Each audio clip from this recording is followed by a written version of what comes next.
Hello, it's me, Corelli. Welcome to my channel. You might be watching this episode on YouTube or on Instagram, in whichever case, welcome. If you're watching on YouTube, of course, I want to encourage you to hit the bell notification, to subscribe, to like this video. If you like this video, to share it. I will appreciate it greatly, and this will definitely help me looking forward. So, this is episode 379 of my Cat Vibes series. Today I'm painting Eva, once again, a friend of mine. And, of course, I'm using a reference photo here. But this time, it's not the first time that I'm painting her. I'm trying to lean more into experimenting with things. So I used a little bit of charcoal, and I purposefully didn't brush it off. I did a little bit, but I didn't wipe it all out. So I kind of like the texture of how it blends with oils here. There's something to it. I deliberately went for a darker outline.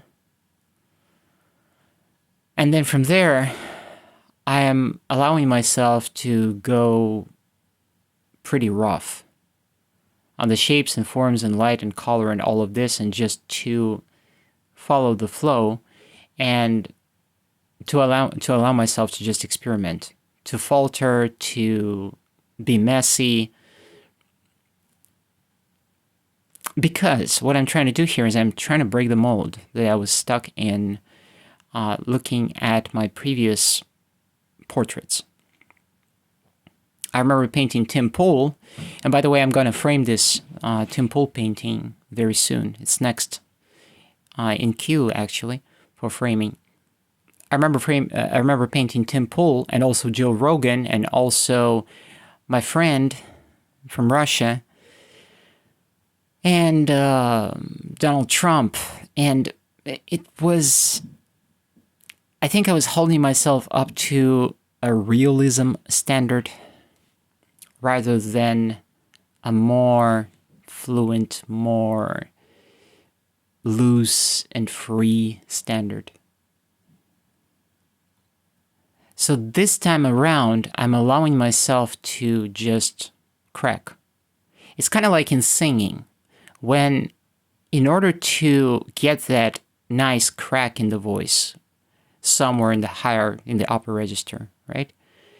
In order to get there and get some fry on a higher note, you have to actually relax, not tighten up, but relax.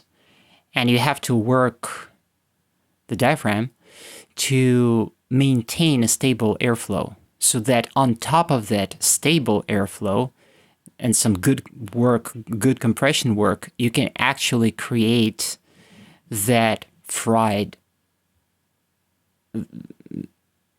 that upper register note with a nice fry on top of it. But if you don't do the prep work, and at the same time, if you tighten up too much, then you lose that freedom, and then you're not able to have that beautiful high note with some fry on it, And that's kind of the way I see it here in painting. So in order to get the result that I want, kind of closer to what I want, I'm deliberately going in a more messy, loose direction. And that's why I have this large brush right here, which, by the way, nowadays I'm using more and more often. It's a bright brush that allows me to lay down very broad strokes, painting big blocks, and I like it this way. I like it this way because it challenges me to neglect the little small details and to stop being carried away in those little small details, and stop chasing momentary perfection, which doesn't mean anything in the bigger picture. It's basically a pursuit of freedom. And in that pursuit of freedom, I'm confronting myself. Just like in singing, I had to do that in order to accomplish the kind of fluency that I have nowadays in my screaming vocals, in my singing. And this ironically comes after complete voice loss in 2013 when I couldn't sing at all for 3 years. And then for another 4 years, I was struggling very much. And my singing was very crappy. It took me a total of 7 years to get to a point, or even more than 7 years, 11 years. This is 12 years even. I've lost it in 2013, so it's almost 12 years down the road. Here I am, and now I can sing. I can sing the way I want to sing. I don't have any buffer zone between what I hear in my head and the outcome of this. There's not a single obstacle. There is no restraint. There is no hesitation. There is no questioning. There is no constraints. There are no insecurities. There is no guesswork. Like, I don't know how, or maybe this, or maybe that. No, I just go for it. I hear the sound, or I feel how I want to sing a line, and I just go and I lean into that technique. I want to growl it. I want to low growl it. I want to scream that, or I want to semi-whisper it, and I just do it. So I'm looking for that kind of freedom with my painting, and that's what I'm trying to accomplish. It takes some time. Sometimes I feel that I'm moving faster in that direction over the course of 1, 2, 3 paintings. Sometimes I feel that I'm a little stuck, and that's probably when I feel dissatisfied with my work. When I finish a painting and then I realize, like, oh my God, I could have loosened it up here, and I didn't need to obsess over that little detail over there. Just forget about it. Just forget about it. Just lean into it.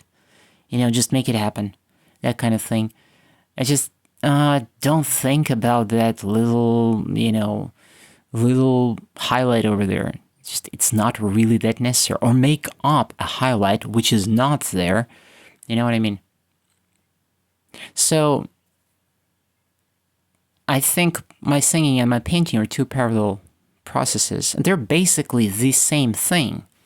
And that's why I have it in my About section on Spotify, that I paint in music and I sing in painting.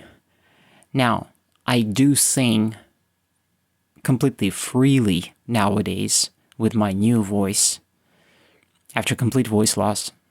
And my goal is now to paint with the same level of freedom and to be able to express truly what I want. I'm not saying I don't like what I'm doing nowadays. I enjoy the process of getting there. That's part of the joy of all of this, is the journey.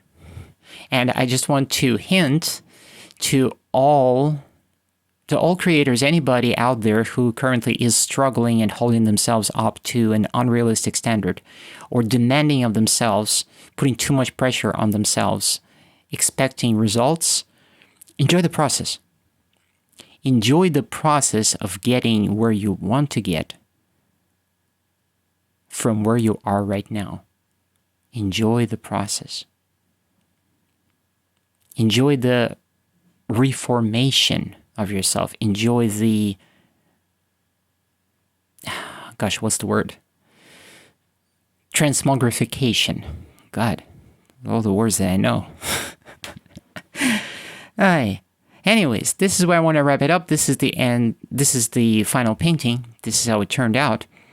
And frankly, I like this painting a lot more than the portrait of Tim Pool. Now, some people out there might like the portrait of Tim Pool. It's not up to me. I like this portrait of Eva better than the previous portrait of Eva. And I will be painting another portrait of Eva again. And I will be painting many other portraits and nude studies and all sorts of things. And every time I'll be thoroughly enjoying myself. And, you might like it, you might not like it. I can only hope that you will like it. If you like it as much or even more than I liked it than I like the creation of it. Let's leave it there. Thank you for being with me, and you'll hear me next time. Ciao.